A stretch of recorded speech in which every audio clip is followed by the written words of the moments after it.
Good morning, everyone. Myself, Prapti, third year UG student of Sri Shungi Ayurved Mahavidyalaya Hospital. I would like to welcome you all in today's national webinar organized by Social Work and Yoga Department on topic Balanced Diet as per Ayurvedic Perspective. I would like to introduce our today's guest speaker, Dr. Mukul Sabin Sir, MD in Ayurved in Rashis Shastra and Rashish Kalpana. He is a well-known Ayurvedic physician and founder president of Jeevan Rekha Ayurved Chikitsalaya and Research Center, Aurangabad since 1996. He is also well known for his work in standardization of Ayurvedic medicine and treatment of obesity and hyperlipidemia disorder. Now, I request Dr. Mukund Sabin sir to start this webinar. Thank you.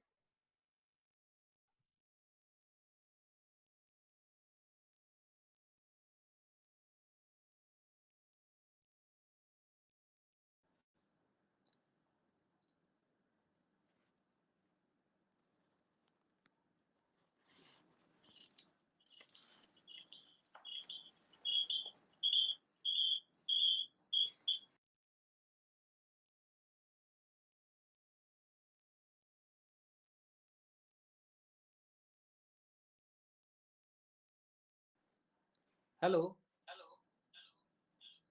Can you see my screen? Yeah.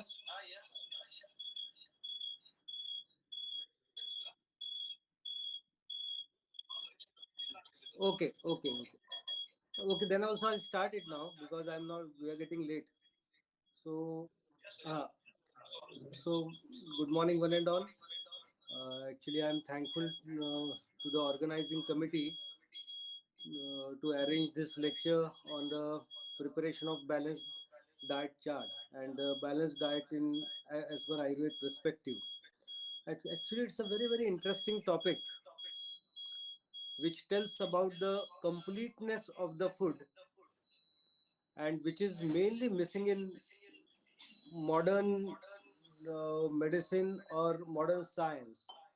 There are many lacunas which are to be exposed very nicely, exposed scientifically through Ayurveda principles regarding food and nutrition. So, the concept of Ayurveda regarding the food principle and the tools which Ayurveda has used to design a balanced diet in a person is totally different from the tools which has been used by modern medicine. So what are these tools and how we can focus it on? That is a very important subject. So there is one smallest mantra in Yajurved, that is Aham Annam, that whatever we are or we are what we eat, to we are what they eat. So this is the main concept, that whatever we are today is the outcome of the food what we are eating, and that depends on the complete food pattern what we are following right from the womb. Means what my mother was eating, that is called as epigenetics. What my mother was eating, what my grandmother and grandfather was eating. So all these things comes into my total physic and the mental attributes, and this is how the diet is to be designed as per the Ayurveda perspective. We know that Hippocrates' famous statement that let food be the medicine and medicine be the food. So similarly, most important thing regarding Ayurveda diet or any diet plan is that diet plans are given least importance into medicine. That is the biggest lacuna. That we should see that diet plan should be a prescription. Diet plan should be in your prescription. It should be supposed as prescription and it should be addressed as medicine. If we really want to respect the statement of Charak or statement of Hippocrates that let's food be the medicine, then address the food as medicine. How many of our prescriptions and our diet controls are addressed as medicine? They are never addressed as medicines. The third important thing is that when we are prescribing any diet, balanced diet chart, we should not compare it with each other. It's different for everybody. So it is a super personal thing. Controlling food. and designing a diet plan as per the Ayurveda perspective, it is completely personal and it varies from person to person, as we have seen in chapter 1 of Charak Sutrasthan, that Purusham Purusham Viksham. So it should be totally different. Now, when we consider the diet plan as per Ayurveda perspective in today's era, the most important basic thing what we have to consider is the three basic causes of metabolic disorders. What are the main three causes of metabolic disorders? We know that sedentary lifestyle is there, excess food consumption is there, lack of exercise is there, but behind all these things there are three important reasons what are pointed out, and those three reasons are accelerated harvesting, globalization of the food, and convenience of the food. These are the main thing what the person is getting disturbed due to food. We only think what we are preparing and what comes in our plate. We don't think that how the food has been harvested into the field. That's why accelerated harvesting, globalization. I am sitting in India, eating Italian food, eating Japanese sushi, eating pizza and burgers coming from the European countries. How can it be suitable when the flora of the food, the flora of the grains, and the flora of the soil where I am living are not matched with each other? So globalization is also very important concept, and the convenience of the food. Whatever is convenient to me, I eat that. So convenience of food is also a very important factor when we are considering about the balanced diet. So when we talk about a balanced diet, there are again number of factors which are considered. So what are those factors? We have to consider about the portion balance. See, these things are missing in modern medicine. What should be the portion size of the food? That is portion balance. Then time balance, water balance, Shadras balance, balance of oils and fats, fruit consumption balance, vegetable consumption balance, and carbohydrate and protein balance. So these are the important things when we consider about the balance of food as per Ayurveda perspective. We know there are huge number of variables which are to be considered. That was Dushyam, Desham, Balam, Kalam, Prakritim, Manalam, Vayaha, Satvam, Satmyam, Tatha, Aharam, Avasthascha, Pruthak Vidau, Sukshma, Sukshma hi Samay Doshaha, Dosha, Aushadha Nirupanaihi. So these are the variables what we consider, but actually do we consider this? When we give any diet, balanced diet plan to the patient as per Ayurveda perspective, most of the time these factors are not considered at all, and if they are considered, they are not given a prime importance by the patients, and that's why the metabolic disorders, they go on rising and rising. That's the main important thing. So one important sentence is that one size does not fit all. So Purusham Viksham Sad Neyo Bhishaguttama. Each and every person is different. So each and every person diet plan, balanced diet plan, is totally different from one person to another. So every person's need of food is different, and it also applies to medicine. So there is a great difference in following a diet plan and treating the metabolic disorders. That's very important. Treating metabolic disorders, because many a times when the word diet plans come to us, majority of the time it is referred to weight reduction, majority of the time it is referred to controlling the blood sugar levels, majority of the time it is referred to controlling cholesterol and triglyceride levels. But this is not only limited to all these metabolic disorders, but this is totally related to the overall health of the person and the impact of food on the organs, and creating and what we call as a restricting the aging effect on the organs due to the lifestyle and the food style. These things are to be considered when we are considering about the balanced diet. Now, the most important question is that when we are giving any balanced diet to the patient, the most important question coming from the patient is for how many days we have to control the food. So when many times I ask my patient for how many days you are going to eat, when the patient says that they are going to eat for forever throughout their life, so definitely the diet controls which are the balanced diet what is to be followed is to be followed for a lifetime period. That should be remembered very nicely. So when the more what we are doing when we are doing the balanced diet, the most important thing what we are doing to the patient is we are maintaining the gut flora of the patient ultimately. Okay, we may talk in the terms of we are giving such diet will pacify vata dosha, which will pacify pitta dosha, or for the patient, some patient which will pacify kapha dosha, but ultimately we are playing knowingly or unknowingly, we are playing with the gut flora of the patients. So when the gut flora of the patient is balanced, then the patient's health is balanced. And when the patient health is balanced, what we can that the definition of swastha was that samadoshaha samagnishtya can be achieved very nicely. So the main important principle or main important intention of giving a good balanced diet is to maintain a very healthy gut flora into the patients. Now, what is the difference between a modern diet and a Ayurveda diet?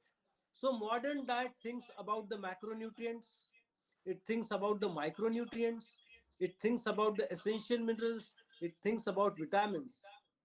Unfortunately, these factors are not considered in Ayurveda dietetics. So, what the Ayurveda dietetic considers, Ayurveda dietetic considers about the shadras, that how much shadras balance is maintained into the food.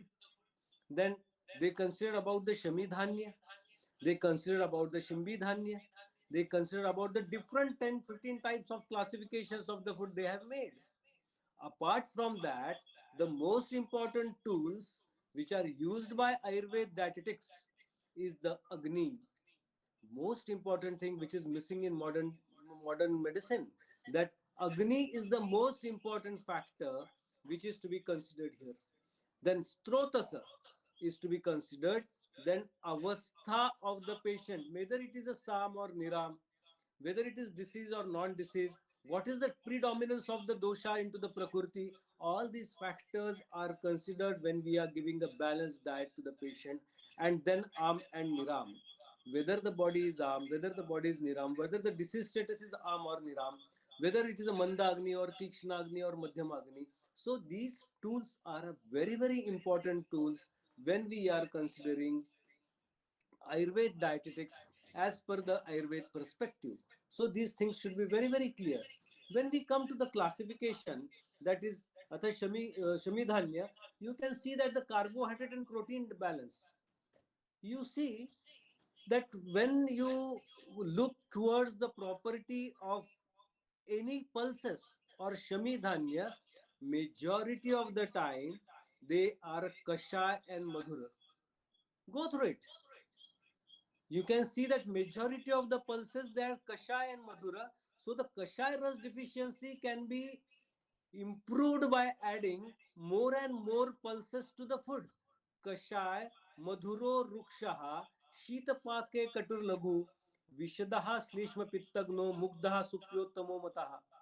So if you consider about the Shamidhanya Varga, majority of the Shamidhanya they are Kashaya and Madhur. So the Kashayaras will be fulfilled by eating more pulses.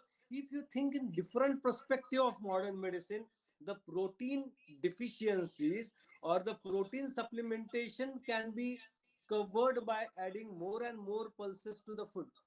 So Kashaya Madhuro Rukshaha, Shitapake Katur Laghu is the most important, that is a carbohydrate and protein balance into the food. If you go through the Kashyap Samhita has clearly mentioned, Nacha ahara rasam samam kinchit bhaishajyam upalabhyate shakyate api anya matrena naraha kurta niramayaha Veshaje nopannopi niraharo na shakyate. Once a while, a person can survive without a medicine. Veshaje nopa annopi nira aharo na shakyate. Tasmad bishagdi aharo mahabhaishajya muchyate. But once a while, a patient can survive without medicine, but without food, patient can't survive. So the diet or the complete diet is called as Mahabhaishajya as per Kashyap. That's very important quotation. Now, coming to the metabolic disorders, there are three distinct mechanisms. These are actually a little bit difficult to digest at a graduation level, but you should know all these things. So at least three distinct mechanisms which have proposed to link metabolic disorder to insulin resistance and predisposed to type 2 diabetes. So when we talk about the diet controls, when we talk about the wholesome diet, when we talk about the balanced diet, majority of the time in today's era, we have to focus on metabolic disorders. So there is an increased production of adipokines, cytokines, including tumor necrosis factor alpha, resistin that contribute to insulin resistance. So whatever my diet I am prescribing to the patient should have an anti-inflammatory effect. That's very important. Ectopic fat disposition, particularly in the liver and perhaps also in the skeletal muscles, and the dysmetabolic sequel. If you go through the Samprapti of Stulta in metabolic disorders, they have clearly mentioned about Medo Maunsati Vruddhatvat. If you see into the obese patient, they have not told only that Meda Ativruddhatvat. They have told Medo Maunsa Ativruddhatvat. So the fat is getting infiltrated into the muscles, that is called as ectopic fat, particularly in the liver and perhaps also in the skeletal muscles. So these things are to be controlled. This pathology is to be controlled. Ectopic fats are to be controlled, and hence whatever what diet control we are prescribing to the patient, first it should be anti-inflammatory, it should be insulin sensitive. That's very important. And thirdly, the mitochondrial dysfunction evident by decreased mitochondrial mass or function. So whatever the food I am advising to the patient, whatever the portion size I am advising to the patient, should not lead a person's mitochondrial dysfunction. So these are the three basic need that should be catered very nicely when we are giving a balanced diet through Ayurveda. So first we'll think about the portion balance. So what portion is advised to the patient? So यावद् अस्याशनम अशीतम अनुपहत्य प्रकृतिम यथा कालम जरा गच्छति तावदस्य मात्रा प्रमाणम वेदितव्यम भवति. The portion size of food should be like that, which will not land into any disorder or aging or delay the aging effect of the organs. That is the clear cut indication by Charak. अनुपत्य प्रकृतिम यथा कालम जरा गच्छति matra pramanam veditavyam bhavati. That's very very important. And again in the tika Chakrapani says that prati purusham agni balasya bhinnatvat. For every person the agni is different, so one individual should identify his own portion size.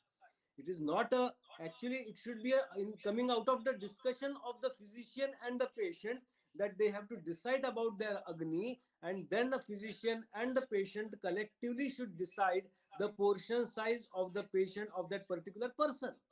So it's very important to have a balanced food. न च नापेक्षते द्रव्यम द्रव्यापेक्षः त्रिभाग सौहित्यम अर्ध सौहित्यम वा गुरुनाम उपदिश्यते लघुनाम अपि च न ति सौहित्यम. So they have told about the sauhitya, satisfaction.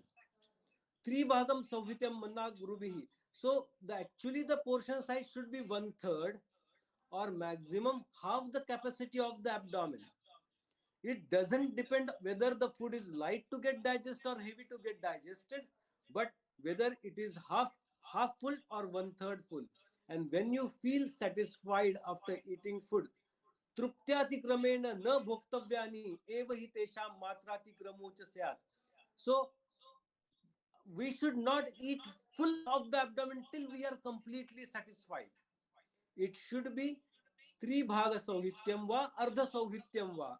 And whether the food is light to get digested, then also it should be one third or half the capacity as per the agni of that patient. That is the portion balance what Ayurveda tells about. So it is not like that if a person is eating only one chapati in a day and sitting throughout the day before a PC, specifically people who are coming from the software industries, sitting hours together, for them half a chapati or one chapati may be a complete diet for them. But if a person is a soldier and working in the higher altitudes, at that time 10 chapatis may be insufficient for that patient. So depending on the activities, depending on the Agni, so there are a number of factors that the portions balance is to be achieved. So तत्र मात्रावत्वं पूर्वमुद्दिष्ट कुक्षम च विभगान्य तद्भूयोः विस्तारेण अनुव्याख्यास्मः कुक्षेर प्रीडन कुक्षेर प्रणीडन मारेण हृदयस्यामनोरधः पार्श्वयोर्विपाटनं न अनतिगौरम उदरस्य means you should not feel full of the abdomen. There should be no obstruction into the circulation of the blood. हृदयस्य नवरोधः anati gauram udarasya prenam indriyanam. So our what we call as the sensory organ should be nourished very correctly. Kshut pipaso param. So these are the things which are to be considered when we are telling the portion size. And then again they say that sayam pratascha sukhe na parinamanam. So unless and until the previous food of the morning or the evening is completely digested, no portion size is advised to consume. So that is the portion balance. That's very, very important. Bala varna upachay karatvam cha, which will increase the bala and varna and of that person. That is the balance of the food. That is the balanced portion size of the food. That's very, very important. Then coming to the time balance, they have clearly mentioned jirne ashniyat. Very important. Until and unless your previous food has been completely digested, जीर्णे अश्न्यात अजीर्णे ही भुंजानस्य अभ्यवत आहार जातम पूर्व आहारस्य. The previous diet रस परिणाम उत्तरेण आहार से नोपसृजत सर्वान दोषान प्रकोपयत आशु. Until and unless the previous diet is completely digested and the rasa parimanam uttarena aharasya and the rasa parimanam has been occurred, till then you can't have a next food. And if you have the next food, sarvan doshan prakopayat ashu, there will be an acute invitation into the doshas. So that's why the time should be like that the previous food should be completely digested, and then only the next food is to be consumed. That time is to be kept between the two food. So again, when it comes to the agri sangraha, they have clearly mentioned ekashana bhojanam sukha parinama karakanam. So ideally, ekashana bhojana, that is a time balance. Ekashana bhojana sukha parinama karanam is very, very important in this type of food. Ekashana bhojanam sukha parinama karakanam. एक कालो भय कालहर विषय एक कालम भवेदेश्यो दुर्बलाग्नि विवृद्धये. So if एक कालम भवेद्यो दुर्बलाग्नि विवृद्धे. So only you should have a food only once a day. Ekashana bhojanam sukha parinama karakanam. That's very, very important. And ekakalam bhavedyeho durbal agni vivruddhayehe. Means if your agni is durbal, then you have to eat very little amount of food. That's once a day food is also okay. So ekakalam bhavedyo durbal agni vivruddhayehe samagne. So person who is having samagni तथा आहारो द्विकालाम अपि पूजितः. So when a person is, for that is the main question, that how many of us have a samagni? Majority of the time our agni is visham or our agni is manda. So but those person who are maintaining samagni, samagneya tatha aharo dvikalam api pujitaha. And ekakalam bhavedyo durbal agni vivruddhyeho. So those people who are having durbal agni, they should eat once a time. The ekakalo abhaya kala, and then samagneya tatha aharo dvikalam api pujitaha. That's very important. Coming to the pathophysiology of the disease deciding the time balance, then one word has come into the pathology of obesity, that tasmat sa shigram jaraityam aharam chati kankshati vikarashchashute ghoram kankshit kala vyatikramat. Means those who are having kala vyatikramat iti bhojana kala vyatikramat, who are not following the time of consumption of food, they are bound to land into metabolic disorders. That's very important. Kala ativyatikramat, bhojana kala ativyatikramat, vikarashchashrute ghoran. Means those who are not following the timely food consumption, they can land into severe metabolic disorder. That is the importance of time balance, and that has been mentioned very clearly in Ayurveda. Similarly, if you see the causative factors of arm, they have clearly mentioned that Guru Ruksha Shita Shushka Vishta Vishthambi Vidahya Suchi Viruddhanam Akale cha Annapanam Upasevanam cha Akale. So those who are not eating timely can also have an aggravation into the arm pathology, into that particular disease. So that's why the following the time balance is very important. So what should be the time balance? That's very important. So sayam pratam manushyanam ashanam shra uchidam nantaram bhojanam kuryat agnihotra samovidihi.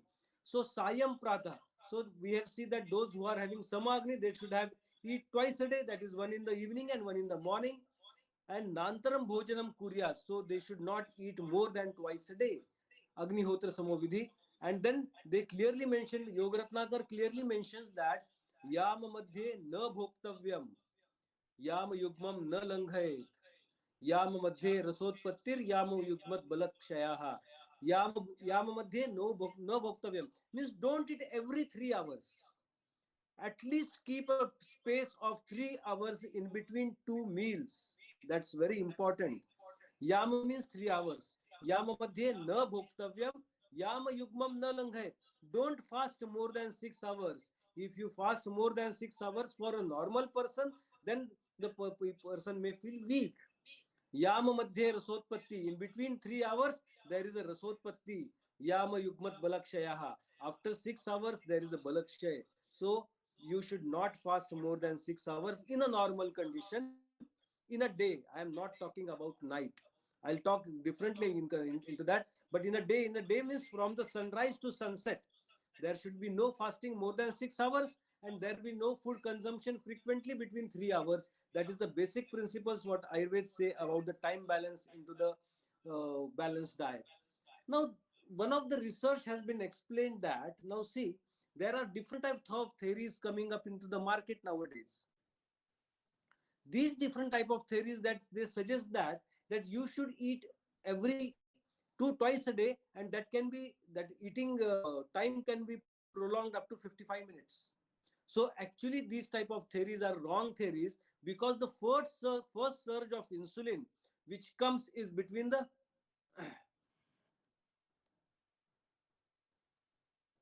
hello, hello, I'm audible. Yeah, okay. Yeah, okay. So the first surge of insulin comes within 10 minutes, and the last surge of the insulin after the food, it comes at the 1/10 minute. Now see, if you are eating for 55 minutes continuously, what Ayurveda say ativilambita. So when you are eating the last bowel at 55th minute, after that 1/10 minute, the last surge of insulin will be there. So what will be the status of insulin if you are eating for such a prolonged period? It's actually wrong. So that's why your food should be finished within the first surge of insulin. Means max to max 10 to 15 minutes you should finish up with the food, and that too it should not be prolonged up to 55 minutes or 60 minutes. These are very very wrong theories, and these are been proved by Ayurveda as well as modern medicine also. There is one research journal, that is American Pancreatic Association, have given a paper regarding the secretion of insulin as per the time, and as per that paper, the first surge of insulin is on the 10th minute and the second surge is on the 1/10 minute. So you can't eat more than, prolonged eating should not be allowed. It should be maximum up to 10 to 15 minutes you should finish your meal. That is a time balance, but very important as per the Ayurvedic perspective. There is again another different concept that is called as time restricted eating, that is called as a TRE. Time restricted eating is depending on the prakriti, very important concept, and a very new concept has been evolved, that is called as a eating window. So for example, we know that person who is having kapha dosha predominance has a lower metabolism. Person who is having a pitta dosha predominance has an intermediate metabolism, and person who is having a vata dosha predominance is having a higher metabolism. So person who is having kapha dosha dominance, the eating window should be very small. it should be not more than 4 to 5 hours, 6 hours in a day. Means if that person starts eating at 10 o'clock in the morning, the second meal should be stopped at 4 o'clock in the evening. That should be the ideal food consumption. So the eating window should be at least only 6 hours for the person who is having kapha dosha predominance.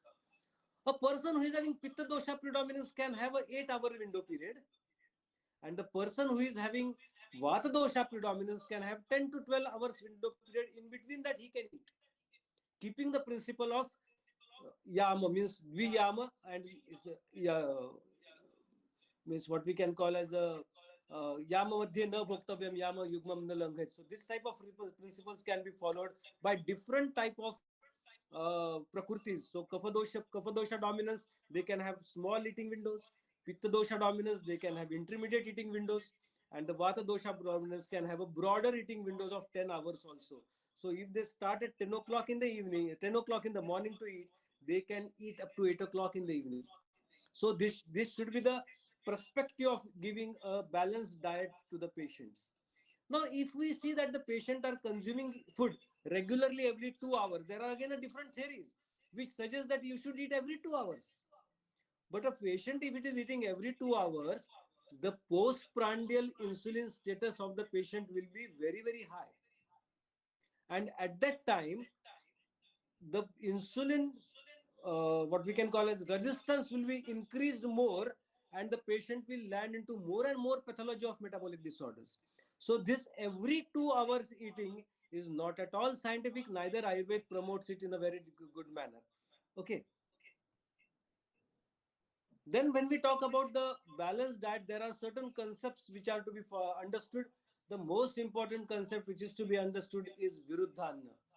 So many a times there are a lot of confusions into the mind of the students, also into the mind of end users, that is the patient, that when we talk that you should not take viruddhana, what do you mean exactly by viruddhana? So the definition of viruddhana has been clearly stated. Deha dhatu pratyanika bhutani dravyani deha dhatur virodham apadyante. That type of food combination which works against the development of the tissues of all the dhatus. Dravyani deh dhatu virodham apadyante. All that type of food which is opposing the development and the growth of the tissues, all that type of food is viruddhana. Now, many times people debate that we consume regularly fruits with milk. Whatever the diet controls has been mentioned in Charak, they are promoted very, we eat that type of food and nothing happens to us. So the pathology starts at a molecular level. If you are eating viruddhana once a day or once a while, nothing will happen to you. But if such type of food is getting consumed regularly, then definitely pathologies can be seen into the patient. So the Ashtanga Sangra has had explained viruddhana very differently. उत्क्लेश दोषान्न हरे द्रव्यम यत् तत्समासतः विरुद्धम तद्विधातूनाम प्रत्यनिक तथा स्थितम.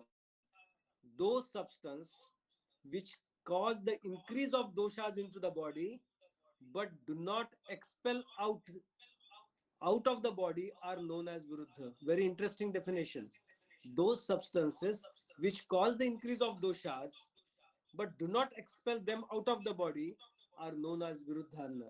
And these type of substances can remain, they are antagonist to dhatus, they are opposing the development of dhatus. So such type of food is called as viruddhana.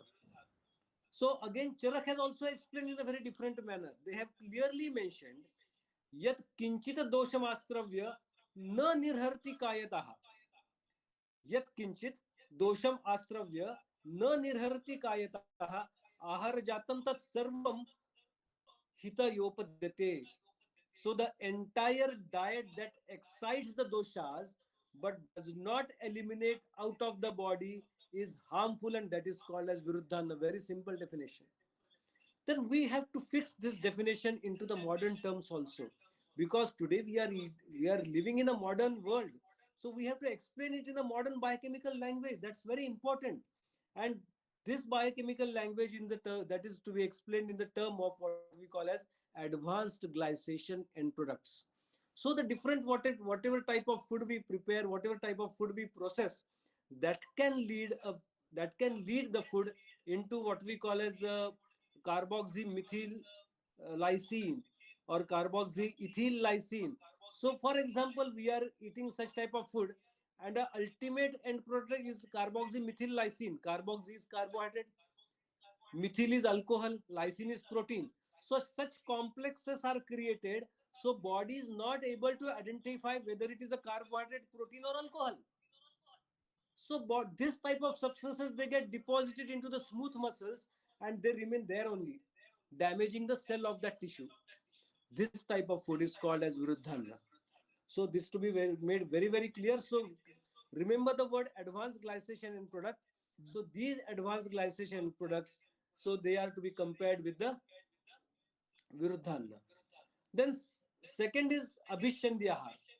So definitely we have to stop with the abhishandhi ahar. So when we see the definition of abhishandhi ahar, yad dravyam paichilyat gauravachya rasavah strotansi ruddhva dhatu kshayam karoti. You see the difference between abhishandhyahar and viruddhahar. Viruddhahar, they have clearly mentioned that deha dhatuka pratyanika bhutani. It is directly opposing the tissue growth. But here in Viruddhana, they say that yad dravyam paichilyat, due to its paichilya property, due to its guru property, rasava strotansi rudhva. It is blocking the channels of rasava strotas and then creating dhatukshay. So the nutrition is stopped due to the blockage of rasava strotas. That is what we call as abhishandhyahar. So you should, that type of ahar should not be allowed. Abhishandyanath strota bhi ashuddhi asamyak vahana. Rasa karshyam karoti. Rasaha karshyam karoti. So it is about the blocking the channels of rasava strotasa. So that type of diet is called as abhishandi ahar. And this abhishandi ahar, that is majority of the time kapha prakopa.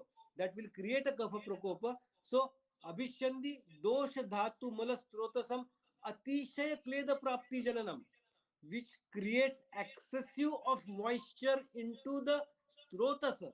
That type of diet is called as abhishandi diet. Abhishanda is translated as kleda by Sushrut.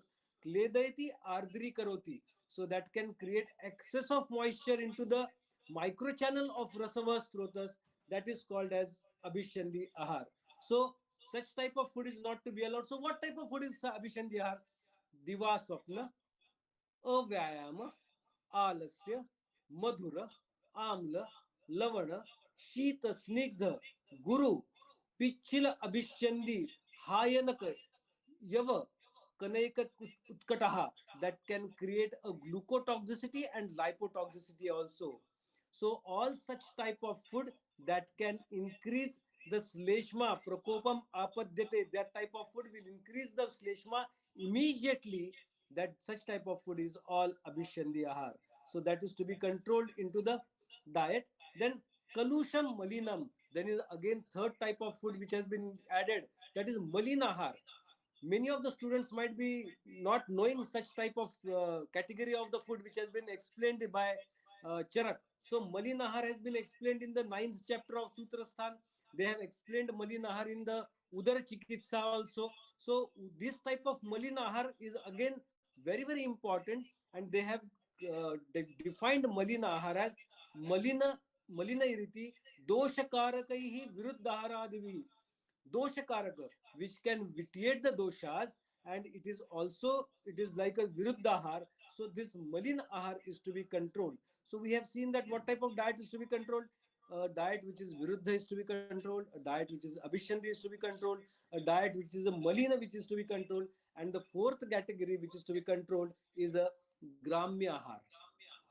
So gramya ahar has been clearly mentioned in Charak Chikitsa 1, the fourth path. That what do you mean by Gramyahar?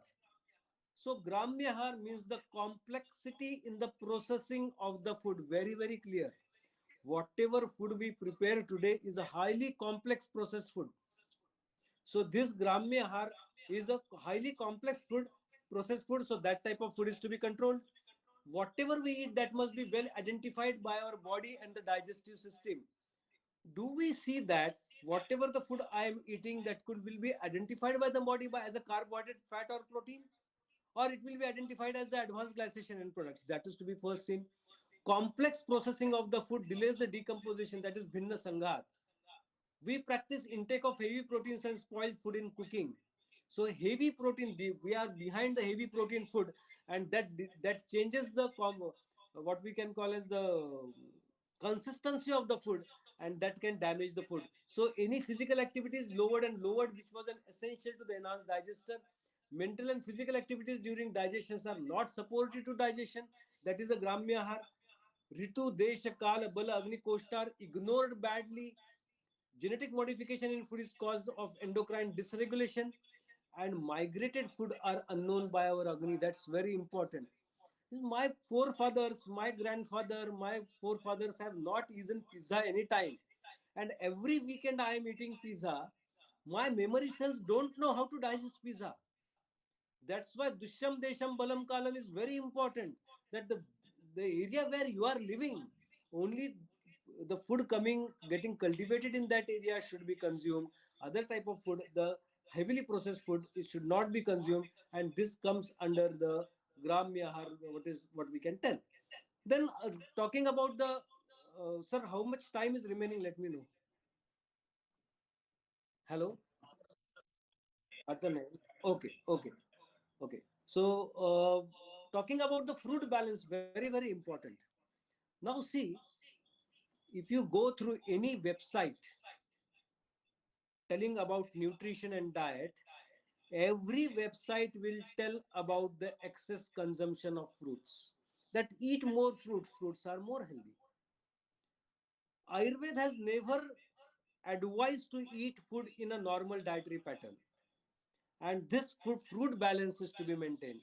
For example, if a person is having kapha dosha predominance, how can we advise any type of fruit into his regular meals? It is strictly contraindicated. And the reason behind is that even we know that Charak has elaborated, Ashtang Sangrakar has elaborated that consumption of fruits along with milk is strictly prohibited. So why we should stop all such type of fruits, fruit juices, specifically into the morning breakfast? It is strictly prohibited by Ayurveda. Fruit juices are ati guru. Fruits are guru to get digested. And then what are the parameters? How to find it? There is one very good parameter to find whether it is guru or laghu, and that is called as EFF. That is, what is EFF? That is unabsorbed excess free fructose. That is the best parameter which can define the viruddha ahar of fruits and milk or fruit juices itself. So excess free fructose is one of the best parameter, and this parameter is defined as fructose to glucose ratio that exceed 1 is to 1. So if the fructose to glucose ratio into the typical fruit is more than 1 is to 1, then that type of fruit is creating age advanced glycation and products, which is damaging the tissues directly. So such type of foods, such type of fruit juices are not to be consumed in a regular way. So this theory, it again explains that lot of apples, for example, one apple contains 4.3 gram EFF, that is excess free fructose, and 237 ml of 100% juice, apple juice contains 8 to 9 EFF. So when now we know that if the 1 is to 1 ratio is there, and if a single apple eating early in the morning has 4.3 gram of EFF, can we allow a person to eat apple a day? Apple a day is not at all excessive is supporting it now. So we should be very, very cautious when we are advising fruits early in the morning or along with the breakfast or along with the meal or after meals. So such type of fruits are not allowed. That too, fruits, again, fruit juices added with sugar and milk, what we call as milkshakes. They are dangerous to the health because their excess free fructose is very, very high, and that can lead to number of complications into metabolic disorders. So fruit balance is very, very important. Second most important thing I want to tell about fruit is that specifically in metabolic disorders, Now, when I talk about metabolic disorders, even anemia, Pandu is also a metabolic disorders as per Ayurveda. So the tree of metabolic disorder is very big in Ayurveda when it comes to Ayurveda theories. So in all metabolic disorders, fruits when get consumed is digested by fructokinase, and whatever the energy we are getting out of the fructokinase, we can't get adenosine triphosphate out of it. Adenosine diphosphate is a lower category energy, and adenosine triphosphate is a higher category energy. So when we are eating fruits, we are getting adenosine diphosphate, and the bioproduct of adenosine diphosphate is uric acid, which is again inflammatory. So when we know this pathology very correctly, we can understand why Ayurveda has categorized food into Atiguru and not advised into the routine food. There is no single name of any fruit given in Charak which is advised to get consumed in a regular basis except Amla. Amla is having the lowest glycemic index, having highest vitamin C level, and no fructose at all. So that is why Amla has been advised in a regular way, but no other fruits are advised. So the fruit balance, if patient has to take fruit, then the portion size of the food is to be reduced, and at that place fruits are to be advised to the patient. That should be very clear as while giving Ayurveda dietetics into this. Okay, when we talk about oil balance, there is one misconcept among the society in the people that Ayurveda has promoted to consume ghruta, and ghruta is said to be very nice, and people means many times Ayurveda practitioners also prescribe go ghruta. Now they come to the gir gai growth and desi gai growth and growth made up of A1 milk and all these things. But behind that, one quotation of Chakrapani should not be forgotten. So Chakrapani clearly says that patyam tavad ghrutam tad atimatram apathyam bhavati. Ghrutam atimatram apathyam bhavati. So in excess it is not allowed. Kale cha vasante apathyam. In Vasantakal, as it is a Kapha Prakopakal, it is strictly contraindicated. Sanskarena cha viruddham dravyam sanskritam apathyam. If it is processed by viruddha substance, it is apathya. Now very important. Bhumo cha anupam apathyam. Then evam dehe ati sthule doshe cha kafe apathyam. Those who are having kapha dosha predominance, those who are under metabolic syndrome, those who are having obesity, those who are having polycystic ovarian disease, those who are having diabetes, all those people, Ghrita is strictly contraindicated. This statement has occurred in the Charak Sutra Sthan 25, number 40. That's very clear that Ghrita is to be consumed in limits only, and the limits they have cleared, the contraindication they have mentioned it very clearly. Talking about Ghrita Sevan into Bhav Prakash, even Bhav Prakashkar has Ghrita Sevan Nishedah, they have given a special context, and they say that Rajakshmani Balecha Vruddhis Leshma Krute Gade, Roge Some Vishuschacha Vibhandecha Madatye, Jware Cha Dahane Mande Na Sarpi Bahumanyate. Jware Dahane Mande means the people who are having Agni Mande, people who are having Jwara, people who are having Vishuchikas, people who are having Vibandha, people who are Madatya, people who are having tuberculosis, and very young child and very old. Sleshma Krute Gade. So all these people are to be given Gurta in a smaller quantity, not in a higher quantity. That is very, very clear. That should be very clear with the people. Okay. So again, I will talk about the oil balance. That again, there is one good contraindication has been given to kardi tel or safflower oil. Vipake katuke tailam kausambam sarvadoshakrut. रक्तपित्तकरम तीक्ष्णम चक्षुष्यम विदाहि च रक्तपित्तकरम तीक्ष्णम achakshushyam vidahi cha. So basically many times you can see the advertisements, they promote safflower oil, but here vipake katukam telam kausambam sarva doshakrut. So such type of oils has been clearly contraindicated by Charak, and they have told that such type of oils should not be consumed. So they have to again tell about sarshapatel krumignam sarshapam telam kandukushtapaham laghu kapha medo anilaharam lekharam katudipanam. So those who are having kapha dosha predominance, they can have more and more sarshapate.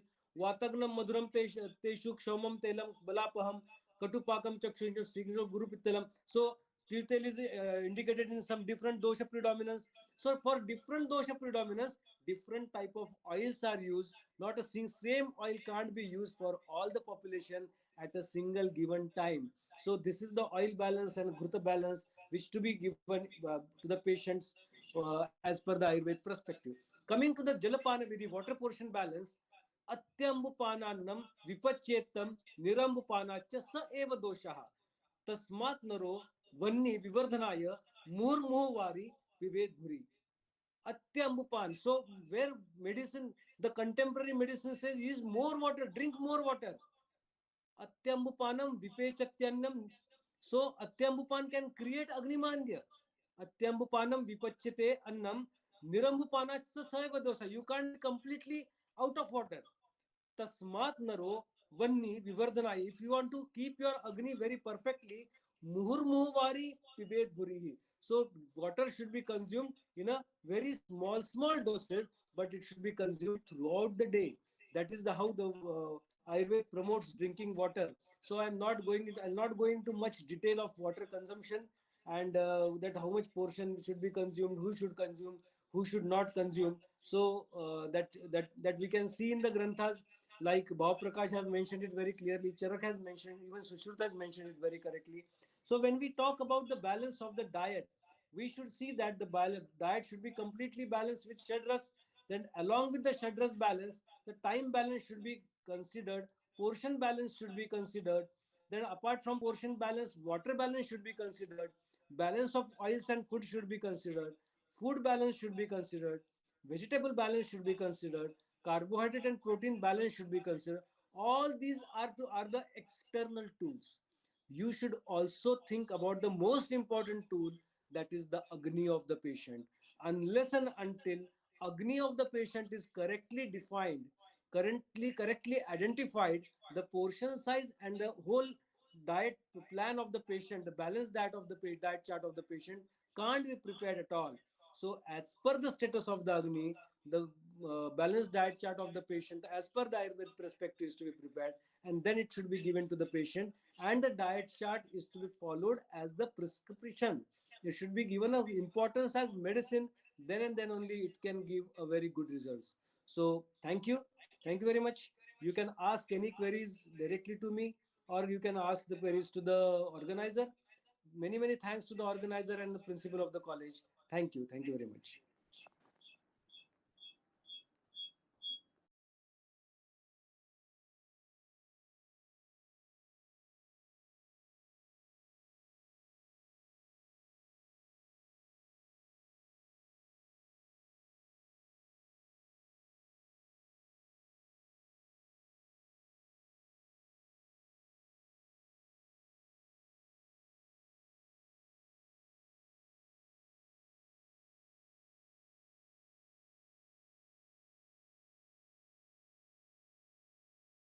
Yes, sir.